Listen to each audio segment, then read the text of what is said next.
Había preparado unas notas que luego he empezado también, mientras hablaba don Vicente y luego también don Manuel, pues anécdotas que voy a intercalar en la información de esos sínodos de los que han hablado y de esa verdad que también es tan necesaria.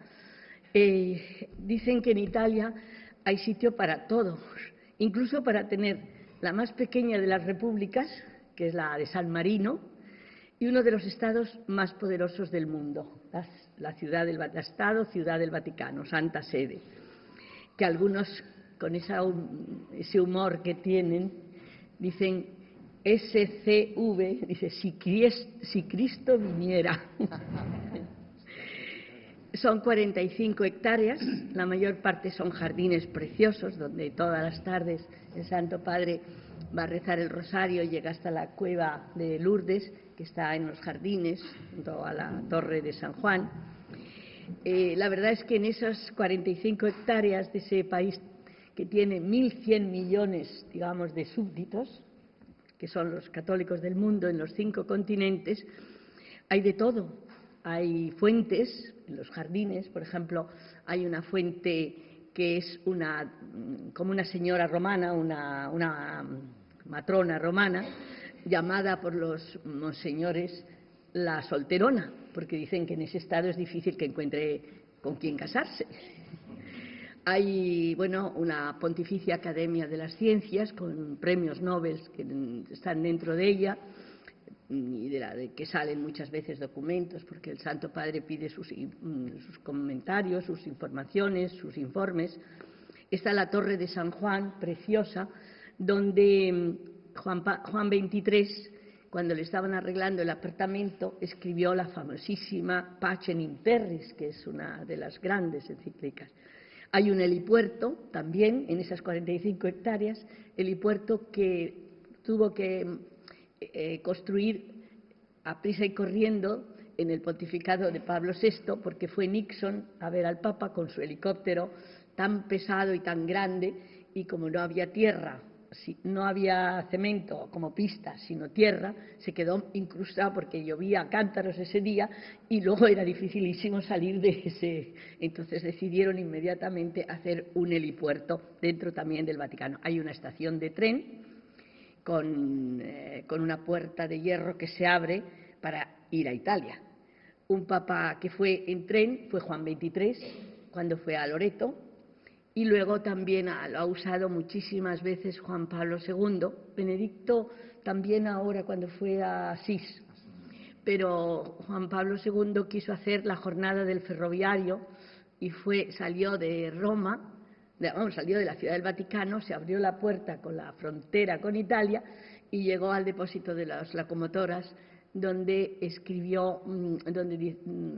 celebró la misa entre 2 viejas locomotoras, pusieron el altar, y donde habló de la comunicación, que tiene que ser como una locomotora, que muchas veces tenía al principio que ser llevada por carbón y andaba despacito, pero que se iba cambiando, y eso que todavía no había llegado el AVE, pero dijo que había que cambiar e ir adaptándose a la información y a contar la verdad a través también de esos vehículos que iban cambiando a lo largo de los siglos.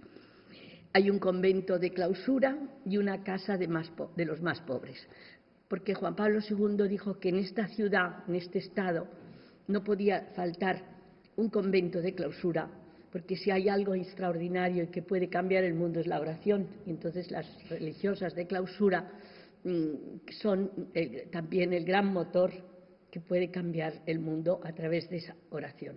El Papa era un hombre de oración a todas horas, porque yo le decía, unas veces le dije, digo, Santidad, es que tiene el breviario polaco más páginas que el otro, porque es que siempre estaba rezando el rosario o leyendo el breviario.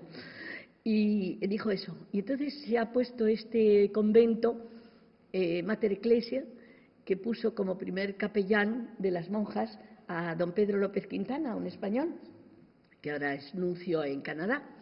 Y son 13 monjas, me parece que son 13 o 14, nunca sé los números, yo en los números me equivoco siempre, y que están 4 o 5 años y luego cambian. Empezaron las clarisas, Se acaban de marchar las de la Visitación, que eran casi todas españolas, menos una italiana, y para las religiosas de clausura es un gran sacrificio, porque la religiosa de clausura no deja su convento.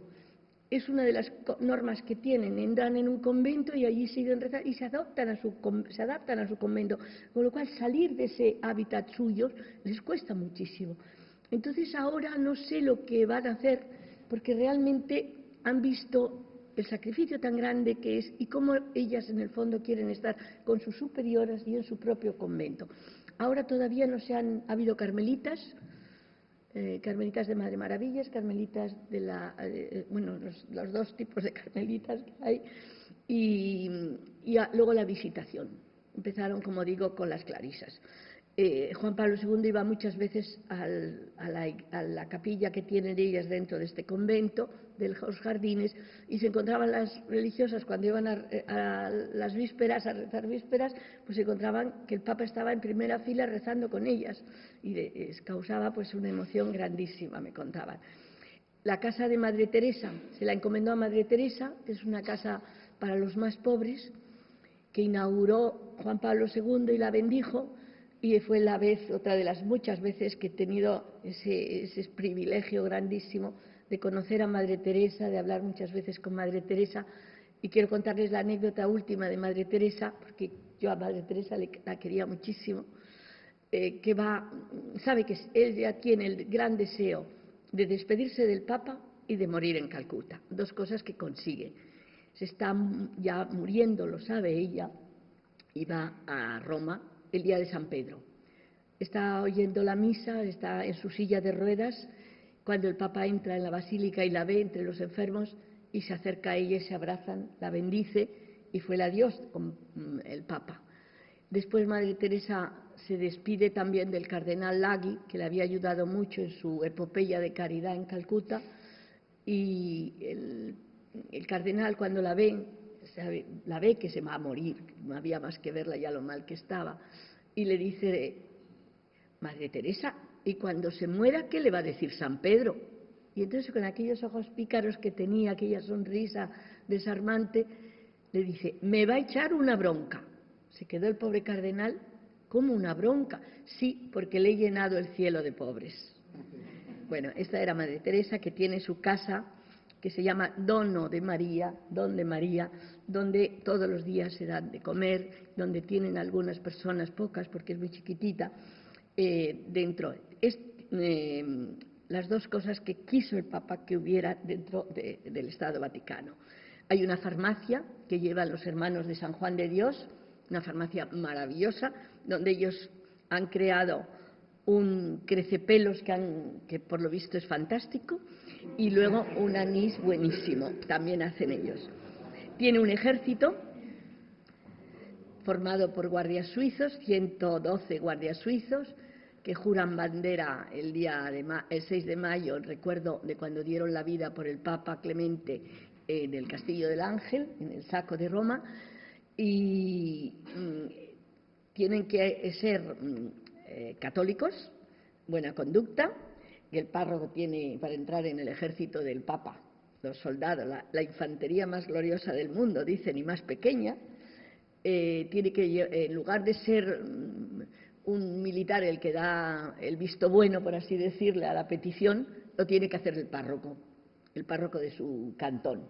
Juran bandera en la lengua de cada uno de los guardias suizos del cantón que sea, y en nombre de la Santísima Trinidad, y por eso levantan 3 dedos de la mano derecha, en nombre de la Santísima Trinidad, juran bandera y dar la vida por el Papa si es necesario. Hay una televisión, el Centro Televisivo Vaticano, un diario, el Observatore Romano, o sea, prácticamente tienen un banco, que es el IOR, siempre envuelto en huracanes, más o menos escandalosos, pero bueno, y correos. O sea, prácticamente es un Estado pequeñísimo, poderosísimo, con la influencia que tiene a lo largo y a lo ancho de los siglos y de los países, porque cuando la guerra de Irak, por ejemplo, el Papa tuvo presiones incluso de Estados Unidos para que no condenara esa guerra. Y el Papa no solamente la condenó, sino que llamó a todos los grandes de los países implicados, pidiéndoles que no llegaran a dar al botón de la guerra. Y habló de que aquellas frases verdaderamente extraordinarias de: la guerra es una derrota de la humanidad, la guerra es una espiral de violencia que no se puede parar. Una información privilegiada, el Papa la tiene también la Santa Sede, y por supuesto el Papa, como nadie, porque cuenta con nunciaturas, con misioneros, con laicos incluso, fidelísimos y además grandes diplomáticos. Las nunciaturas las puso en marcha el Papa Sisto en 1471. La política vaticana o la diplomacia vaticana está hecha muchas veces de silencios que hay que interpretar más de lo que te dicen. Es dificilísimo que un cardenal te conceda una entrevista, porque ellos prefieren no tener mucho que hablar con la prensa. Yo recuerdo haciendo el precónclave, que es uno de los momentos más importantes y más interesantes en la información, cuando tú tienes como único canal de comunicación esa chimenea pequeñita que sale del tejadillo de la Capilla Sistina, donde están los cardenales electores, y lo único que nos comunican es a la mañana y a la tarde, después de las votaciones, si han llegado a la elección del Papa o si todavía no, o sea, fumata negra o fumata blanca. Con Juan Pablo I, bueno, yo como digo, llegar a informar del cónclave es algo de verdaderamente que yo creo que no hay periodista que no lo viva con una emoción y con un interés y con un suspense que ni una película de Hitchcock. Es verdaderamente extraordinario, siguiéndolo además después de un precónclave en el que sí que hay maniobras electorales y donde incluso los diarios pues apoyan a un cardenal, lo lanzan más, o sea, la mano del hombre, digamos, la mano de Dios en esa elección del Papa y esa fumata blanca. Con Juan Pablo I, recuerdo que como los italianos tienen lo que me dijo el cardenal Casaroli y Moro, el ni, que es un poquito de no con un poquito de sí, pues dijo, salió el humo, primero negro, luego un poco blanco, luego gris, no sabíamos de qué color era, tanto que tuvo que ser la Radio Vaticana la que dijo, habemos papa, porque allí no se entendía nada. Entonces yo le pregunté a un italiano, digo, ¿pero es blanca o es negra? Y me contestó, es gris. Digo, ¿y esa qué fumata es? Dice, no se sabe, no se sabe. Y tuvimos que esperar a ese momento, que verdaderamente, y luego los americanos, cuando 33 días después la muerte de Juan Pablo I vuelven a reunirse los cardenales para el nuevo cónclave, los americanos, siempre muy a la vanguardia de todo, mandan una nota al Vaticano diciendo que basta ya de fumata de sabe Dios qué siglo y que pongan un botón, que le den al botón y que diga sí o no. Naturalmente yo creo que los cardenales todavía están bajo shock de aquella propuesta americana. Como digo, la diplomacia vaticana está hecha, por ejemplo, de pequeños detalles que tienes que interpretar muchas veces. Con Pablo VI empezaba ya muy ligeramente a abrirse un poco Moscú, la tremenda Unión Soviética, y recibe Pablo VI al yerno de Khrushchev. Era periodista, era el director de la TASS, que es la órgano, digamos, la agencia oficial comunista, y llegan a un acuerdo. Mientras el Papa pueda decir lo que quiera, el otro pide que pueda fumar, cosa impensable delante del Papa que se pueda fumar. Bueno, imagino que Elsa también creo que no se pueda fumar delante del rey, pero bueno, delante del Papa absolutamente no. Y entonces el Vaticano autoriza al yerno de Khrushchev a que pueda fumar, pero el Papa también puede decir lo que quiera. Y creo que entre una nube de humo el yerno de Khrushchev escuchó la doctrina social de la Iglesia y se tuvo que tragar todo lo que el Papa le dijo, porque a cambio de eso fumaba como un carretero. Luego empieza el concilio, yo no lo he seguido porque ahora sigo el posconcilio de ahora, de todo lo que Benedicto XVI nos está contando del concilio. Hemos celebrado esos 50 años del concilio, precioso ver a algunos de los padres conciliares, ya muy viejecitos, vinieron 11, vino también el patriarca ortodoxo, estaba Rowens, que era el anglicano. O sea, fue un ecumenismo que había lanzado el Concilio Vaticano II y que en el fondo 50 años después tenía una realidad, y la veíamos en esa plaza de San Pedro con esa ceremonia tan solemne. Y luego la noche hubo antorchas de vinieron muchísimos romanos con las antorchas y fue precioso porque iluminaron la noche romana, igual que con Juan XXIII. Cuando Juan XXIII se asoma a la ventana, está la luna y dice aquella preciosa, hablando, improvisando, porque no estaba previsto que el Papa saliera a la ventana, pero al ver a aquella gente que estaba a la espera y agradecida de ese concilio, y la luna iluminando al mismo tiempo la plaza, fue cuando dijo: y cuando volváis a vuestra casa, dar un beso a los hijos que están allí esperándoos y decirles que es la caricia del Papa. O sea, aquellas famosas palabras de Juan XXIII que conmovieron a todo el mundo.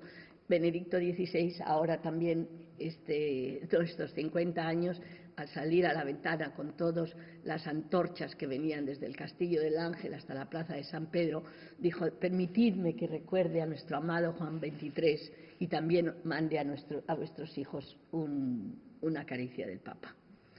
En el concilio dicen que había 2 bares, como nosotros hemos tomado ahora el café, y un bar se llamaba Abba y otro bar se llamaba Jonás, que Jonás era el padre de Simón Pedro, creo, ¿no?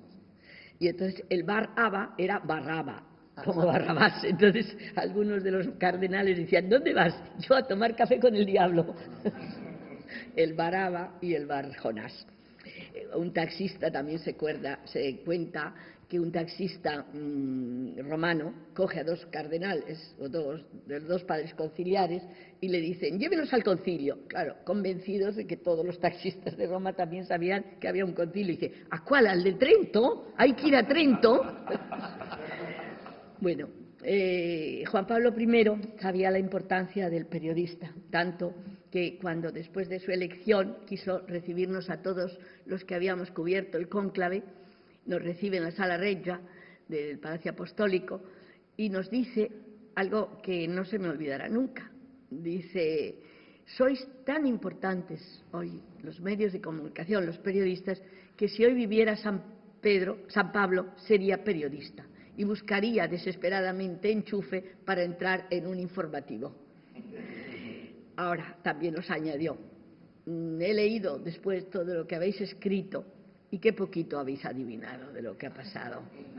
Yo os pido solo que busquéis la verdad, que no especuléis, que no inventéis, que contéis la verdad y lo que estáis viviendo.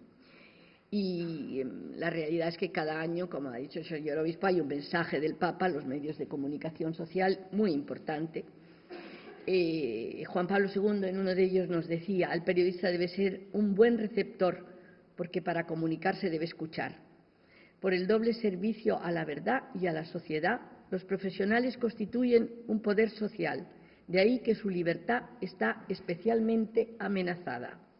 Tenéis el derecho y el deber de defender este precioso poder, oponiéndoos a cuantos traten injustamente de coartarlo desde fuera, tanto en lo que concierne al libre acceso a las fuentes de información como a vuestra libertad de oposición y de expresión, así como a la posibilidad de llegar libremente a todos los lectores, a todos los radioyentes o a todos los telespectadores.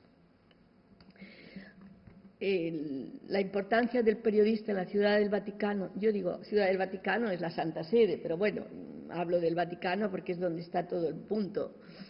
No había antes con Juan Pablo, con Pío XII, por lo visto, pues no había más que un monseñor listísimo, preparadísimo y además con una capacidad de retener lo que Pío XII decía, que se contaba que hasta lo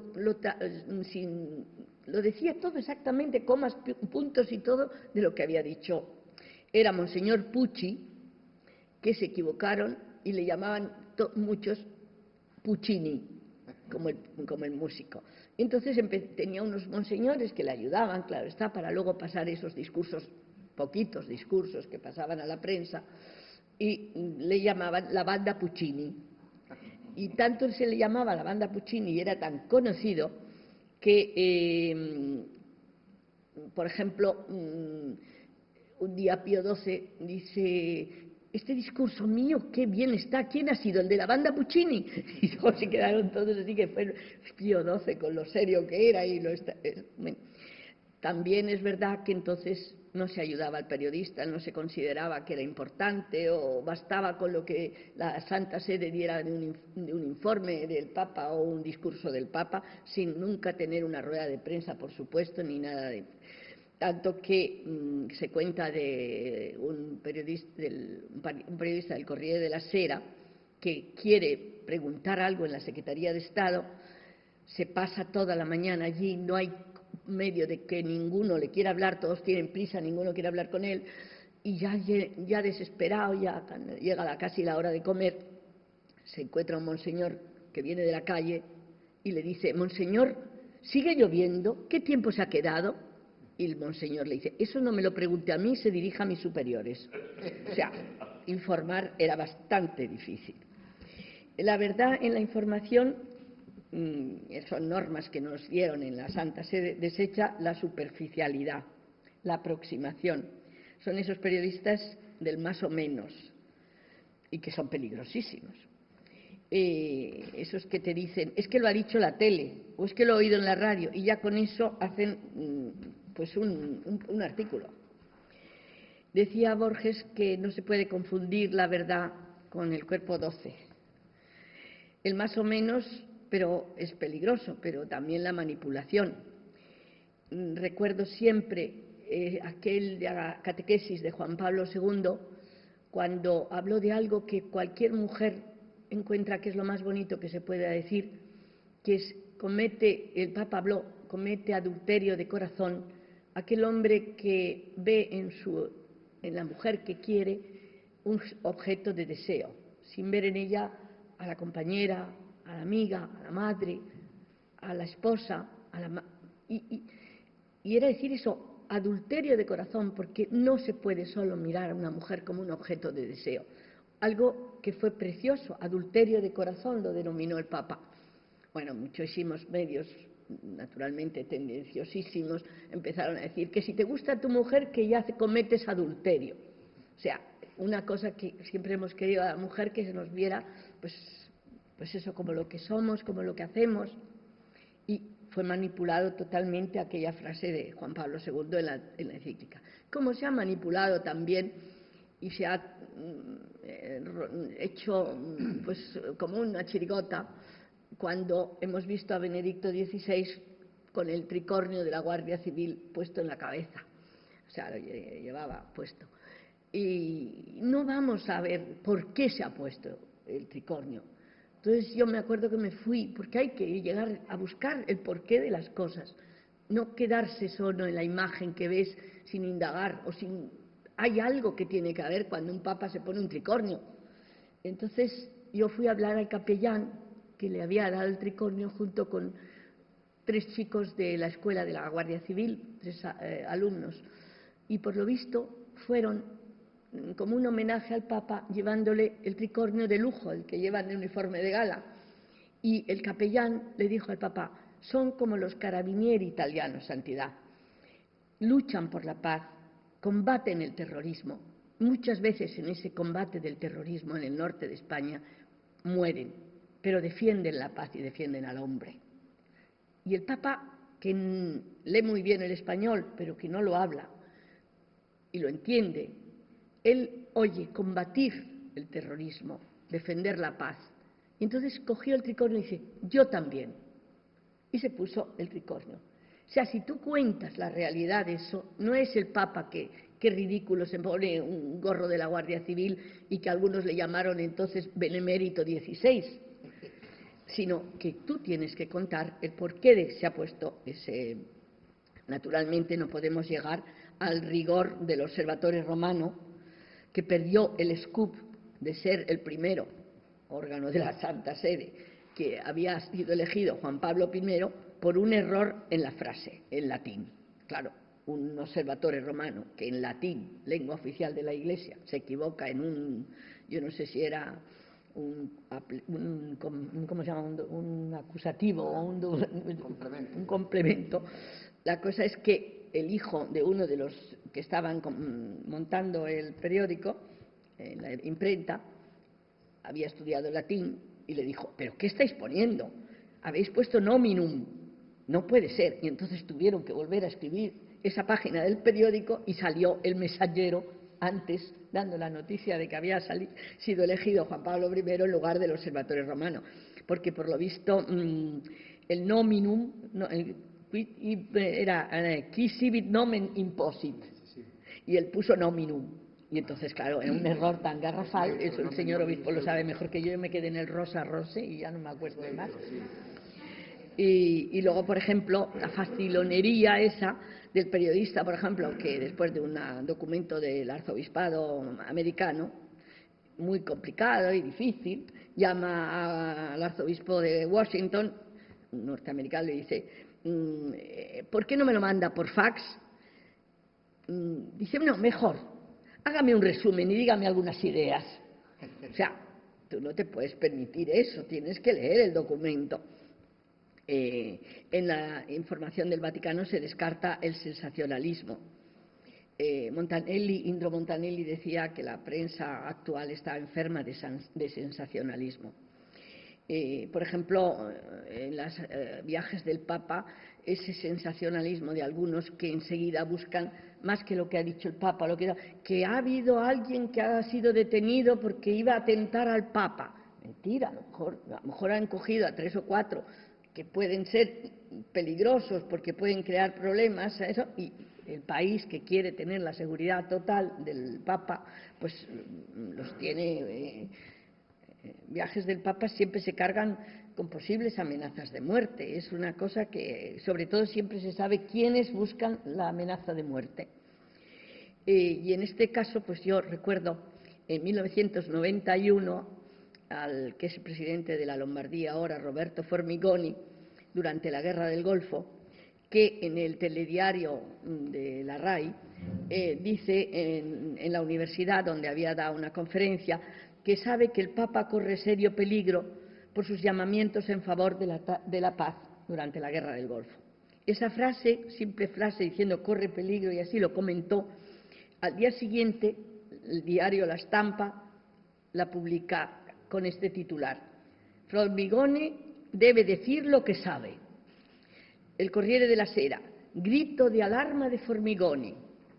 Estoy hablando de diarios importantísimos. Il Giorno: Formigoni denuncia que el Papa está en peligro.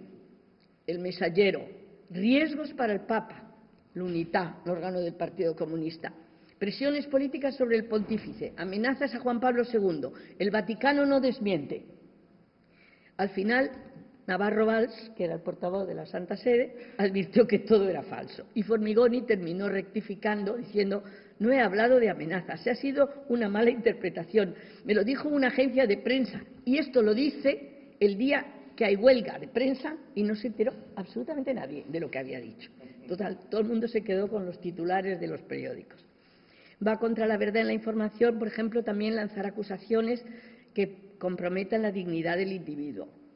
Fabricar monstruos, ponerlos en primera página, de estos en Italia, no sé si en España también, pero en Italia enseguida eres el asesino de alguien y luego ya no vuelves a saber nada y te quedas con gente a la que le han colocado el anatema de que es un ladrón o que es un asesino, y no vuelven a decirlo nada, pero el titular te coge todo el periódico, e incluso en los telediarios. En el Vaticano es difícil que puede ocurrir eso. La muerte de Juan Pablo I ha levantado ríos de tinta, ríos de especulaciones y todo. Yo soy muy amiga de la sobrina del Papa. El Papa tenía una hermana y otro hermano. Esta Lina es médico, Lina es la hija de su hermana. Era una familia muy pobre. El padre había emigrado a Argentina, la madre lavaba la ropa en el río a la gente que le pagaba por lavar las sábanas en el río. O sea, una familia muy humilde y con muchísimas dificultades económicas. Tanto la madre como la hermana, o sea, la madre de Lina, trabajaron hasta lo inverosímil porque los dos chicos tuvieran carrera. Uno es maestro, el otro quiere ser sacerdote, entra en el seminario y le pagan la carrera, trabajando. La hermana con 12 años trabajando en una casa con los niños, y sigue trabajando y consigue, claro. El Papa Luciani, o sea, don Albino Luciani, tiene un cariño y un amor especial por esa hermana que se ha sacrificado por él tanto, y trata de ayudarla en todo, y paga prácticamente la carrera de médico a la sobrina, a Lina, y él la quiere muchísimo. Y cuando Lina le decía, me mandaba dinero para que yo pudiera estar mejor, y yo le decía, tío, no me lo mandes, y decía, nunca te pagaré lo que tu madre ha hecho por mí, siempre estaré en deuda con ella. Ella quería. Lina, que ya digo es médico y cuya tesis antes de morirse Juan Pablo I había sido trombosis heredadas con muerte instantánea. Lina estaba en Roma, es la única de la familia que viene llamada a las 6 de la mañana después de 33 días de tener al Papa, y llevaba los últimos días. El Papa, me decía Lina, con las piernas muy hinchadas, había tenido una trombosis en el ojo derecho que el médico le dijo se podía reproducir y ser mortal, con lo cual se tomaba anticoagulantes, y según ella, que fue a ver al Papa, el Papa estaba con la sotana pues sobada de uno que no se la ha quitado todavía, que ha estado todo el día trabajando con ella.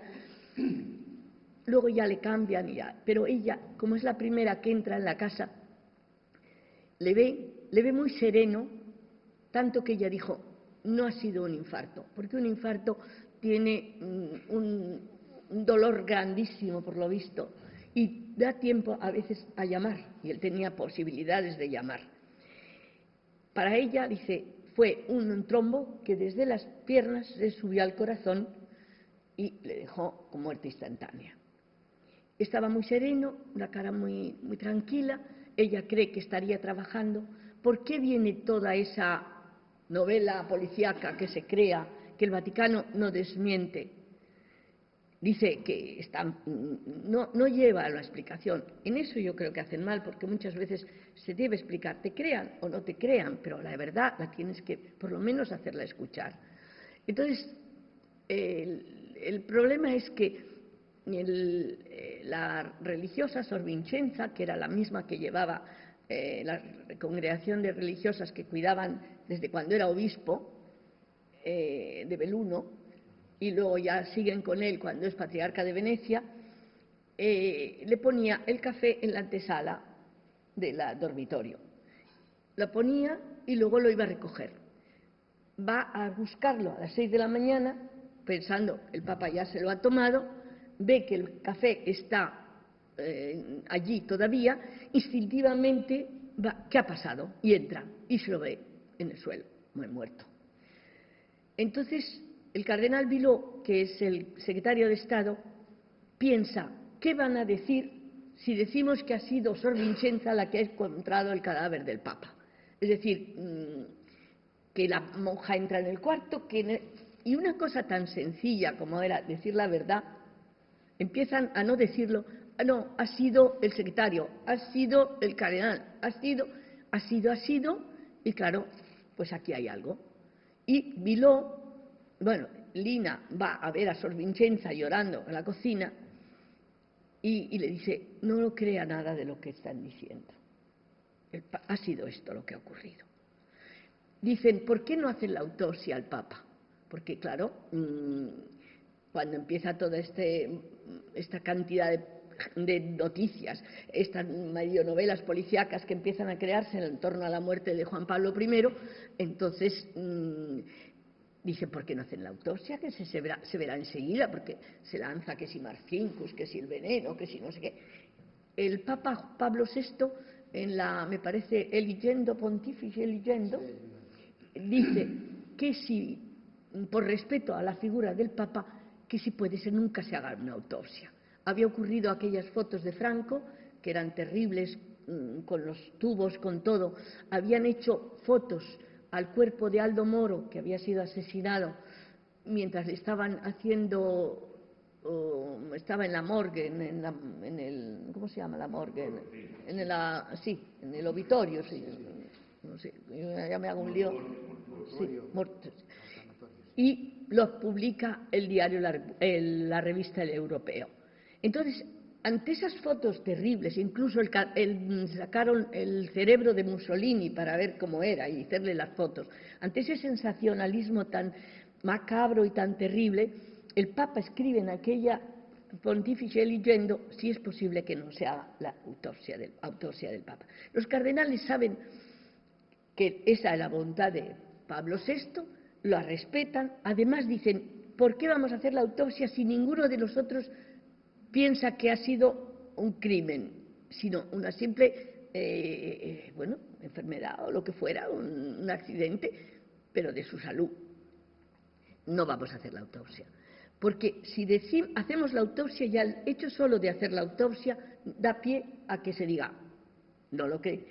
Vamos a decir que no ha pasado nada, que ha sido normal, no nos van a creer tampoco, porque van a decir, si han hecho la autopsia, que Pablo VI decía que no, entonces decidieron que no.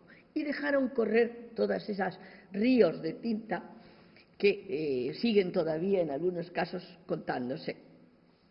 El periodista sabe que su responsabilidad no se centra solo en lo que dice, en lo que escribe o muestra, sino en la manera de hacerlo. Yo he vivido dos momentos en los que la manipulación y la manera de contarlo fue falsa. Uno fue cuando aquella manifestación que hubo en la LODE, que vinieron de España entera a Madrid, no me acuerdo ni qué ministro era, pero bueno, fue una manifestación grandísima, en invierno. Yo estaba en televisión, sí, Maragall, justo, Maragall era. Y yo estaba en televisión española cuando me dicen los cámaras, nos han dado orden de que allá donde haya poca gente, porque haya un socavón o porque están haciendo obras en Madrid en torno a la Puerta de Alcalá, pues que bajemos ahí la cámara, estemos ahí sobre ese punto, de manera que parezca que no hay gente, que hay huecos. Luego, también no hagamos nunca un plano largo, sino nos fijemos en caras, de manera como un poco como en el primer viaje del Papa a Polonia marxista todavía, pues no querían hacer ver la cantidad de gente. Se contaba un chiste del secretario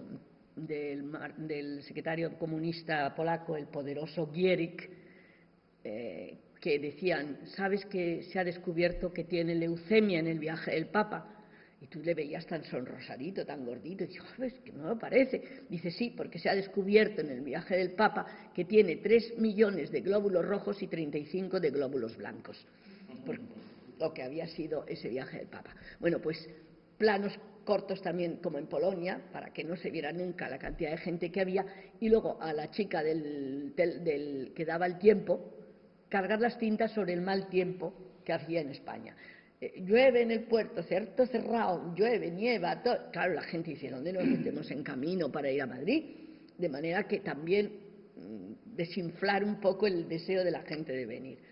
El viaje de Nicaragua, que lo habréis visto, contado 100 veces, de ese pobre padre cardenal que se arrodilla quitándose la boina y que le echa una bronca a Juan Pablo II, eso se ha contado así. Yo estaba en el aeropuerto de Managua ese día, hablé luego después con Ernesto, me parece que era Ernesto Cardenal, y le pregunté qué es lo que había ocurrido. El Papa Juan Pablo tenía ese gesto muy suyo de señalarte con el dedo así cuando querías marcar o remarcar algo. Entonces, habían dicho en el Vaticano, pero por favor, los dos ministros, que eran los dos primos cardenal, que no estuvieran, porque el Papa no quería que estuvieran los sacerdotes en el gobierno. Entonces, que por favor no se los hicieran, que ya sabían el deseo del Papa, que no fuera esa violencia de tener que verles. Entonces, el de Asuntos Exteriores, Fernando, se había ido a otro país porque decía que tenía ya un compromiso adquirido. En cambio, el otro quiso estar. Y estaba en el aeropuerto, cuando pasa el Papa, se arrodilla, se quita la boina, y el Papa, señalándole, le dijo textualmente estas palabras: tiene usted que arreglar su situación con la Iglesia. Y Cardenal le dijo: sí, santidad. Eso fue todo lo que hablaron y dijeron. Nada de todo eso se ha contado nunca. Yo hice la crónica para Televisión Española y el cámara me dijo: ¿sabes que han dicho que no se monte, que no se mande, no se transmita porque dicen que es que no ha venido bien el sonido? Te puedo garantizar que el sonido ha venido estupendo, pero la crónica no salió.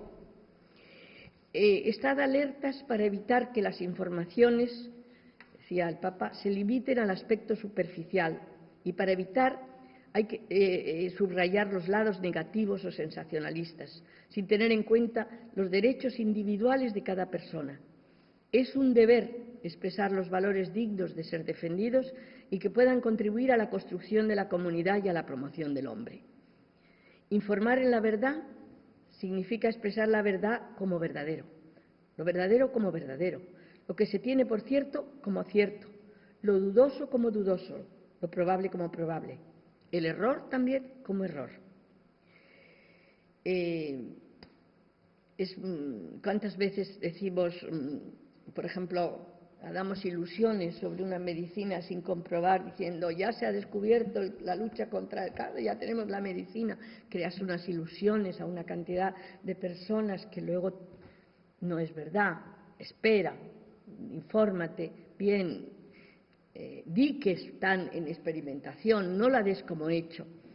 El Papa, que nos conocía mucho y sabía cómo contábamos muchas veces las cosas, Juan Pablo II, le preguntamos una vez: ¿cómo se encuentra, santidad? Y nos contestó: pues yo la verdad que para saber cómo me encuentro leo lo que ustedes escriben. La actividad informativa tiene dos momentos, a mi modo de ver. Uno que es análisis, constatar, distinguir, comparar, y otro es la síntesis, que resume el mensaje, que hay que transmitirlo con un lenguaje adecuado, con precisión y con claridad, sin retórica, sin citaciones presuntuosas ni pedantes. Hay un montón de gente que, como aquel humorista decía, ¿cuánto sabe? Porque te pone unas citas que te apabullan como pozos de cultura y luego dices, pero bueno, ¿cuánto sabe este? Pero que poco me he enterado de todo. Hay que buscar la verdad y ser objetivos. Uno de los grandes periodistas italianos, Enzo Biaggi, lo explicó así: la objetividad es un concepto filosófico, no es algo que se mide con un metro. Ser objetivo es acercarse a la noticia con la mente limpia, sin preconceptos, y estar ante el hecho tratando de comprenderlo. Y siempre me gusta poner como ejemplo, como en la película Rosamund, donde la misma historia se cuenta desde diversos puntos de vista y cada vez parece que es nueva, una noticia que dan que un niño roba una bicicleta. Entonces, según como lo quieras contar, puede ser un sinvergüenza precoz, una crueldad con un niño bueno, cándido, que tiene un gran sueño y claro, ha robado la bicicleta, uno que le han educado más sus padres y ya empieza a robar, o la culpa es de la sociedad que no le da ni una bici a un niño. Son cuatro posibles versiones de un mismo hecho. Y voy a terminar con Juan Pablo I, que fue una estrella fugaz, pero que dio pocas pero extraordinarias noticias. Siempre recordaremos aquellas palabras, aquella frase tan bonita, Dios es madre. Y sobre todo nos la dio su muerte. Pero Juan Pablo II fue de verdad un manantial de noticias, una fuente inagotable de información. ¿Cuántas veces hemos hecho viajes que decíamos no nos van a pillar ni una crónica porque no dicen nada? No ha habido un solo viaje en el que no hubiera algo importante. Hemos tenido noticias verdaderamente extraordinarias, como la jornada de Asís, la jornada primera de Asís, cuando Juan Pablo II proféticamente pide al mundo desde Lyon que el día de San Francisco de Asís, en Asís, invita a todos los líderes religiosos del mundo a que le acompañen para implorar a los pies de Francisco el don de la paz, por lo menos un día de paz. Y se dirigió a todos los hombres de la guerrilla, al ETA, a la M-19, me parece, a Sendero Luminoso, a todos los hombres de la guerrilla, que por favor ese día hicieran saborear al mundo lo que era un día de paz. Se reúnen en Asís, no sabíamos cuántos iban a respondieron absolutamente todos los líderes religiosos, vinieron musulmanes que mirando a la Meca en Asís rezaban, llegaron los indios con sus distintas religiones, los sikhs, los zoroastros, que cada uno había pedido, porque dejaron las iglesias de Asís abiertas para los que quisieran, y a la puerta de cada iglesia había un franciscano con una paloma blanca que te daba el saludo de Francisco, paz y bien. Y los indios, viendo el espíritu, los de Asís, de tal unión y de tal deseo de paz, pidieron estar juntos, y por primera vez todas las religiones hindúes estuvieron en el mismo lugar rezando cada uno a su Dios, a su divinidad india.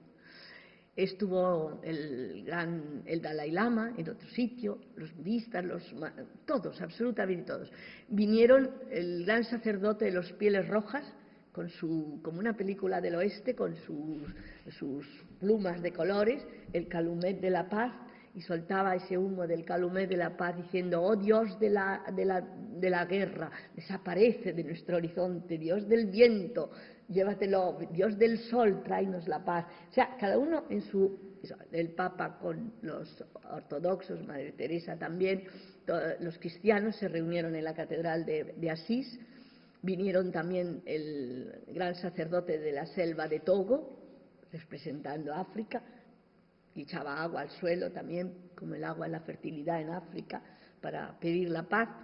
Y luego los jóvenes dieron a todos nosotros un tiesto de un olivo, y no dentro de la basílica, para no crear problemas a las otras religiones, sino fuera de la basílica, todos ellos, en torno a Juan Pablo II, cada uno otra vez volvió a leer algo de su religión pidiendo la paz. Fue un día extraordinario donde todos los hombres de la guerra y de la guerrilla no dispararon. Y el mundo conoció un día. Al día siguiente ya empezaron a disparar otra vez, pero un día que no se oyó un tiro en ningún lugar del mundo. Nos da noticia, por ejemplo, nunca un papa había hecho un matrimonio así en privado, porque luego sí casar en algunos lugares de África, el papa para el sacramento del matrimonio pues hacía las bodas toda colectiva. Pero ¿a quién casa Juan Pablo II? A la hija del barrendero del barrio de San Pedro. Fue una boda que era la hija del barrendero que se casa con un electricista, hoy tienen 5 niños, que el Papa les llamaba mis sobrinos. Tuvo más televisiones y más periodistas esa boda que la de Grace Kelly Raniero de Mónaco, que también había sido unos años antes. Inventa las jornadas de la juventud, que fue la gran, extraordinaria iniciativa de Juan Pablo II, igual que la de la familia, son los encuentros de las familias, pero sobre todo yo creo los de la juventud. Decía Danton ya en el siglo XVIII que después del pan es la información la primera necesidad del pueblo. Y lo voy a resumir en los 6 cánones del periodismo, con mucha vergüenza por parte de Elsa, que está aquí y sabe más que yo. Responsabilidad, libertad, independencia, imparcialidad, lealtad y honradez. Es muy difícil muchas veces, desde el punto de vista profesional, dar noticias, porque decía Steamboat Pilot, dice, si es demasiado largo lo que cuento, es un análisis en profundidad y no tiene que hacerlo. Si lo condenso, es incompleto. Si tomo partido, tengo prejuicios. Si no, soy un cobarde. Si he pasado mucho tiempo en mi puesto o destino, pues ya no tengo más experiencia. Si he pasado algún tiempo, ya es hora de cambiarme. Si me paso a charlar y no tengo nada que hacer, entonces, si corro, no conseguiré enterarme de nada. Si pido consejos, soy un incompetente. Si no lo hago, pues soy un presuntuoso. Si cometo un error, me lo echan en cara semana entera o incluso toda una vida. Y si asisto a fiestas o almuerzos, soy un alcohólico o un frívolo. Y no acepto lo que parece con todo esto, es que lo que soy es un bicho raro. Termino con el mensaje de Juan Pablo II, uno de los más bonitos. Juan Pablo II, Benedicto XVI también ha dado discursos y sobre todo mensajes. Yo siempre digo cuando me preguntan ¿qué diferencia ves entre Juan Pablo II y Benedicto XVI? Aparte que son complementarios y los dos extraordinarios, Benedicto no tiene ni tendrá nunca el carisma de Juan Pablo II. Pero yo les comparo a los dos movimientos del corazón, sístole y diástole, uno hacia adentro y otro hacia afuera. Yo creo que el corazón sin los dos movimientos no sería un corazón. Entonces yo creo que uno, decían, hay que verle y al otro hay que leerle realmente. Hay que escucharle también porque son bellísimos todos sus discursos, son más sintéticos que los de Juan Pablo II, con una poesía y una belleza extraordinaria. Es un gran teólogo, pero que hace esa teología muy cercana. De Benedicto XVI, el discurso en Colonia, en la Jornada de los Jóvenes, que yo no sabía, porque ahora con el libro dicen que los Reyes Magos si venían de España o de dónde venían, y que si no eran tres, que eran muchos, y bueno, nos ha hecho un lío el pobre Papa con esta infancia de Jesús, que ya no sabemos mucho lo que pasaba, pero como nos ha dicho que sigamos como estamos, pues seguimos poniendo tres reyes, todas las ovejitas que nos da la gana, la mula, el buey y lo que nos dé la gana, porque así dijo San Francisco y así tiene que ser la tradición. Pero cuando entonces en Colonia están enterrados, según dicen, los tres Reyes Magos. Ahora ya no sabemos quién está enterrado allí, la verdad, porque ya nos ha hecho un lío. Pero bueno, yo recuerdo que todos los discursos de Benedicto fueron unidos a los Reyes Magos. Y normalmente cuando nos dan los discursos del Papa, que son muchos en el día y hay que hacer una información de 1 minuto y medio y tal, pues algunos discursos te los saltas. Porque dices, bueno, por ejemplo, yo me saltaba siempre el de los seminaristas, porque decía, a 4 seminaristas no voy a informar, me voy a quedar con los otros más importantes. Pero me lo leí, porque como me encanta todo lo que escribe Benedicto XVI, aunque solo sea por belleza, me lo leo.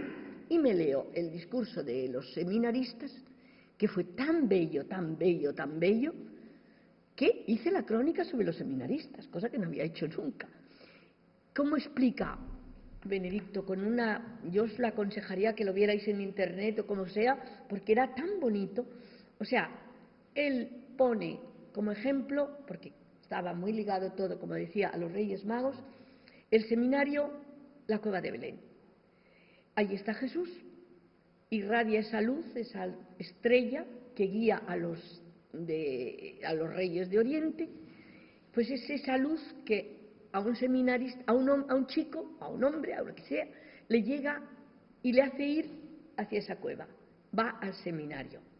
Entra en el seminario y se llena de luz, esa luz que le ha dejado Cristo y que le enseña Cristo a través de todo lo que le dice en su corazón. Y cuando termina, esa luz ya no existe. Tienen que volver, pero ya si no llevan la luz dentro de ellos, no podrán nunca iluminar a los demás. Y entonces esos seminaristas que han entrado en el seminario se han llenado de luz, como los Reyes Magos, vuelven cada uno a su tierra llevando la luz dentro. Si no han tenido esa luz dentro, no la podrán llevar y se equivocarán o se extraviarán en el camino. Yo lo estoy contando muy mal. Yo les aconsejo que si pueden leerlo, lo leáis, porque es de una profundidad y de una sencillez al mismo tiempo. El mensaje de Juan Pablo II en el jubileo de los periodistas, que a mí me encantó aquel mensaje, decía: la Iglesia y los medios de comunicación social deben caminar juntos en servicio de la familia humana. No se puede escribir o transmitir solo en función del índice de audiencia. No puede apelarse indiscriminadamente al derecho de información sin tener en cuenta los otros derechos de la persona. Ninguna libertad, si no hay libertad de expresión, es absoluta. Esa encuentra su límite en el deber de respetar la dignidad y la legislación y la legítima libertad de los otros. Nada, por fascinante que sea, puede escribirse, realizarse o transmitirse en contra de la verdad, en contra de la dignidad de la persona humana en todas sus dimensiones. El periodista debe ser el hombre de la verdad. La actitud que asuma en relación a la verdad califica de forma definitiva su carné de identidad. Más aún, la talla de su profesionalidad como trabajador de la información con respecto a una doble finalidad. Ante todo, a la propia misión. Después, tiene que tener confianza en aquellos a los que dirige su servicio. El respeto de la verdad requiere un serio empeño, un cuidado escrupuloso, un esfuerzo de búsqueda, de verificación y de evaluación. Esto lo dijo el Papa. Y yo, no sé si, Gervasio, si te puedo contar 3 anécdotas. No, yo por el tiempo. Porque si no, yo termino con el mensaje del Papa. Iba a decir de Benedicto, este año de la fe que ha abierto, y que me enlazo a lo que han dicho el señor obispo y don Manuel. El día que abre el año de la fe es volver a anunciar a Cristo en el desierto del mundo contemporáneo. En estos años ha avanzado, escribe el Papa, una desertificación espiritual. ¿Qué cosa significa una vida, un mundo sin Dios? En los tiempos del concilio se podía ya saber por algunas páginas trágicas de la historia, pero desgraciadamente hoy lo vemos cada día en torno a nosotros. Es el vacío lo que se ha difundido, pero es a partir de la experiencia de este desierto, de este vacío, que podemos nuevamente descubrir la alegría de creer, la importancia vital para nosotros hombres y mujeres. En el desierto se descubre el valor de lo que es esencial para vivir. Son innumerables las señales en este mundo, de manera implícita o negativa, porque hay una sed de Dios. En el desierto hay necesidad, sobre todo, de personas que tengan fe y que con la propia vida indiquen hacia dónde está la tierra prometida y así den esperanza. La fe tiene que ser vivida abriendo el corazón a la gracia de Dios, a la alegría que libera del pesimismo. Esto es palabras de Benedicto XVI. Y quería decir, por ejemplo, que hay que buscar siempre las anécdotas que es las que muchas veces se quedan y que tú las tienes que buscar para, yo decía, en el telediario que se queden, porque normalmente los telediarios era la hora de comer y de cenar, y yo decía, se tienen que quedar porque en minuto, un minuto y medio como mucho, siguen comiendo, no se han enterado de que yo he dicho algo. Entonces tienes que captar la noticia inmediatamente para que se queden con la cuchara en el aire y digan, ¿qué está diciendo esta? Y entonces, y me enlazo a lo que ha contado don Manuel de los sínodos, por ejemplo, el sínodo de la familia. El sínodo de la familia, los sínodos son muy áridos para contar, porque los padres sinodales cuentan su película en 8 minutos y muchas veces, pues dices, bueno, ¿y de aquí qué saco? Son 8 que hablan y dices, tienes que hacer 1 minuto y medio, ¿y qué haces? Entonces yo me acuerdo en el sínodo de la familia, que fue cuando por primera vez el Papa dijo, si es un sínodo de la familia, vamos a invitar a familias, aunque solo sean como presentes, ¿no? Ni siquiera como auditores. Y entre las familias que vinieron, pues había 2 familias de África, que vino la madre con su niño que le tenía que dar de mamar. y claro, la señora tenía que estar en el aula del sínodo, pero llegaba el momento de tener que dar de mamar al niño. Entonces, ¿qué organiza el Vaticano? Un servicio de monjas babysitter. Entonces tenían unas monjitas que se ocupaban de los niños, se las llevaban a tenerlos entretenidos, y cuando era el momento de ir a darles de mamar al niño, pues llevaban al niño al lado del aula de las sinodales, salían las dos madres, se iban a otro cuartito, le daban de mamar, las monjas se llevaban otra vez su niño. Aquello me pareció tan delicioso que empecé diciendo: el sínodo de la familia tiene monjas sitter. Claro, dice, ¿qué tiene el sínodo de la familia? Y cuentas esa pequeña anécdota que luego introduce la doctrina, digamos, de lo que es el sínodo. Otra anécdota, por ejemplo, hablando de la condena del aborto. Pues estábamos en Sarajevo. Sarajevo es una ciudad que, cuando yo le pregunté al Papa qué significa este viaje, nos costó ir 2 veces porque la guerra estaba en pleno, y la vez que quiso ir el Papa hubo miedo de que, no que dispararan al avión del Papa, sino que hubiera un atentado a la gente mientras estaba esperando la del Papa. Y claro, ante la idea de una matanza, de una masacre antes de que llegara Juan Pablo II, el Papa hizo que la primera vez no fuera y esperáramos. Y ya cuando puede ir y le aseguran que puede haber seguridad relativa, porque estaban las Naciones Unidas, pero había todavía muchísimos atentados, tanto que 2 atentados, eso sí, que se descubrieron unas bombas por el recorrido donde iba a pasar el Papa en Sarajevo. Pues el Papa fue, y yo le pregunté en el avión qué significa Sarajevo, santidad, este viaje, y me contestó: Sarajevo es el símbolo de la Europa en guerra, tiene que ser el símbolo de la Europa en paz.